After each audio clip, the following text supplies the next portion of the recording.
নমস্কার বন্ধুরা, আমি রেশমি। মোটিভেশন উইথ রেশমি ইউটিউব চ্যানেলে আপনাদের সবাইকে স্বাগত জানাচ্ছি। বন্ধুরা, সারা দেশে ধুমধাম সহকারে পালিত হচ্ছে গণেশ চতুর্থী। গোটা দেশে এই সিদ্ধিদাতা গণেশের পুজো নিয়ে প্রচুর উন্মাদনা ও উৎসাহ প্রত্যেকবারের মতন এবারেও রয়েছে। একদন্ত থেকে লম্বোদর এমন বহু নামে সিদ্ধিদাতা গণেশ পরিচিত। তবে এই নামগুলি মূলত গণেশের চেহারাকে কেন্দ্র করে এসেছে। গণেশ দেবতার মুখ আসলে হাতির মুখ। কিন্তু কেন এমনটা হয়েছিল? পৌরাণিক মতে গণেশের মুখের গড়ন এমন হওয়ার পিছনে কারণগুলি কি কি? কেন বসেছিল গণেশের মাথায় হাতির মুখ? কেনই বা সিদ্ধিদাতা গণেশের বাহন ইঁদুর? আজ এই রকমই পৌরাণিক কাহিনীগুলি আপনাদের সামনে তুলে ধরব। তবে তার আগে ছোট্ট একটা অনুরোধ, সম্পূর্ণ ভিডিওটি দেখবেন আর ভালো লাগলে একটি লাইক অবশ্যই দেবেন, আর আপনার পরিচিতদের মধ্যে ভিডিওটি শেয়ার করে দেবেন, যাতে সকলেই এই ভিডিওটির মাধ্যমে উপকৃত হতে পারেন। চলুন তাহলে ভিডিওটি শুরু করি। আর চ্যানেলটা এখনও না সাবস্ক্রাইব করে থাকলে সাবস্ক্রাইব বাটনটা ক্লিক করে অল নোটিফিকেশান অন করে রাখুন। বন্ধুরা, মা পার্বতী একবার গায়ে হলুদ মাখছিলেন। সেই হলুদের গুঁড়ো দিয়ে একটি মূর্তি তৈরি করেছিলেন। নিজের মনের মতো করে সেটিকে সাজিয়েছিলেন তিনি। ছোট্ট বালক রূপের এই মূর্তি তৈরি করে মা পার্বতী নিজেই হতবাক হয়ে যান এবং সেই মূর্তির রূপে মুগ্ধ হয়ে যান।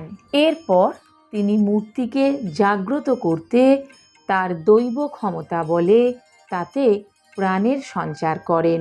মনের মতো এক সন্তান লাভের আশায় পার্বতী সেই ছোট্ট বালককে আপন সন্তান হিসেবে প্রতিপালন করতে থাকেন। নাম দেন গণেশ। তবে এই সন্তানের বিষয়ে জানতেন না তার স্বামী মহাদেব।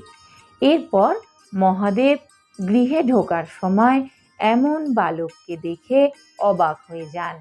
জিজ্ঞাসা করতেই সেই বালক জবাব দেয়, তার মা পার্বতীর আদেশ ছাড়া এই বাড়িতে কেউই প্রবেশ করতে পারবে না।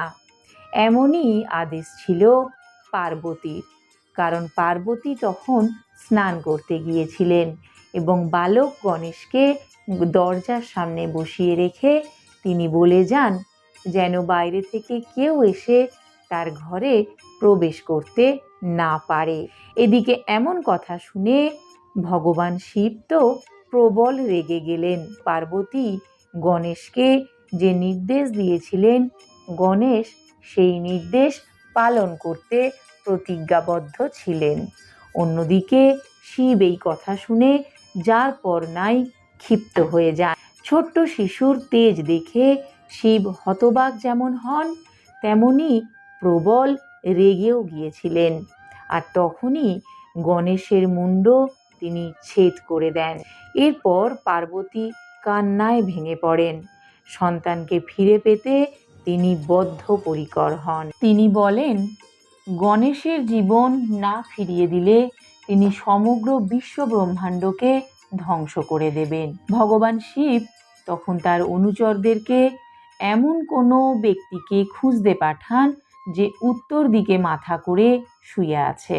তার মাথা কেটে গণেশের মাথায় তিনি বসিয়ে দেবেন। তার অনুচরেরা খুঁজতে খুঁজতে জঙ্গলের দিকে গিয়ে দেখতে পান যে একটি হাতি উত্তর দিকে মাথা করে শুয়ে আছে এবং সেই হাতির মাথাটি কেটে এনে গণেশের দেহের সঙ্গে যুক্ত করে দেওয়া হয়। তারপর থেকেই হাতির মাথা পান ভগবান গণেশ।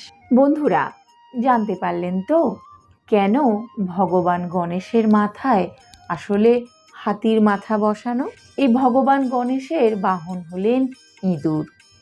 কিন্তু কেন ইঁদুরকেই ভগবান গণেশ বাহন করেছে? আসুন সেটাও জেনে নেওয়া যাক। বন্ধুরা, কোনো কাজে বাধা এলেই আমরা ভক্তরা গণেশের শরণাপন্ন হই। এর নেপথ্যে রয়েছে তার বাহন ইঁদুরের কাহিনী। কৃষকদের তৈরি ফসল এবং শস্য বারবার পোকায় খেয়ে নিতেই সমস্যা আরও বেড়ে গিয়েছিল। মর্তে চাষিদের এই কষ্ট দেখে তখন গণেশ ইঁদুরকে বাহন করে নেন এবং এই শস্য খাওয়া পোকাদের ধ্বংস করতে উদ্যত হন। আর তার ফলে মিটে যায় কৃষকদের জীবনের দুর্গতি, বাধা এবং বিঘ্ন। কারণ ইঁদুর এই সমস্ত পোকাদের ফসল খেয়ে নেওয়ার হাত থেকে রক্ষা করেন এবং কৃষকদের মুখে হাসি ফোটে। অপর একটি মত অনুযায়ী বিশ্বের সমস্ত কোণে গিয়ে দুষ্টের দমনে পারদর্শী এই দেবতা তার সংহার রূপে বহু দুষ্টই ত্রস্ত হয়ে থাকেন। আর সেই কারণেই বিশ্বের সমস্ত কোণে যাতে গণেশ ঠাকুর পৌঁছে যেতে পারেন, তার জন্যই ইঁদুরকে সঙ্গে নিয়ে তিনি সংহার রূপ ধারণ করেন। আর সেই থেকেই গণেশের বাহন হয়ে ওঠেন ইঁদুর। বন্ধুরা, আমরা তো সকলেই জানি যে কোনো দেবদেবীর পুজো শুরুর আগে গণেশের পুজো করা হয়। বন্ধুরা, সমস্ত দেবদেবীর পুজোর আগেই ভগবান গণেশের পুজো দেওয়া হয়। কিন্তু কেন এমনটা করা হয়? যে কোনো শুভ কাজ শুরুর আগে সাফল্য কামনা করে আমরা ভগবান গণেশের কাছে প্রার্থনা করে থাকি। এর নেপথ্য কাহিনীটি আজ আপনাদের সামনে তুলে ধরব। মূলত দুটি পৌরাণিক কাহিনী রয়েছে। একবার গণেশ ও কার্তিকের মধ্যে একটি প্রতিযোগিতা হয় যে কে বড়। তখন ঠিক হয় যে আগে এই গোটা পৃথিবী প্রদক্ষিণ করে আসতে পারবে সেই সর্বশ্রেষ্ঠ। কার্তিক মনে করেন যে নাদুস নুদুস চেহারার গণেশ ইঁদুরের পিঠে চড়ে কখনোই তার আগে পৃথিবী প্রদক্ষিণ করে আসতে পারবেন না, কিন্তু তিনি ময়ূরের পিঠে চড়ে গোটা পৃথিবী ঘুরে খুব সহজেই এবং তাড়াতাড়ি চলে আসতে পারবেন। এই মনে করে তিনি ময়ূরের পিঠে চড়ে রওনা দিয়ে দেন। কিন্তু ময়ূরের পিঠে চড়ে গোটা পৃথিবী ঘুরে এসে তিনি দেখেন যে গণেশ আগে থেকেই সেখানে বসে রয়েছেন, অর্থাৎ শিব এবং পার্বতীর কাছে এসে বসে রয়েছেন। কার্তিক তো অবাক হয়ে গেলেন যে কিভাবে এটা সম্ভব হলো।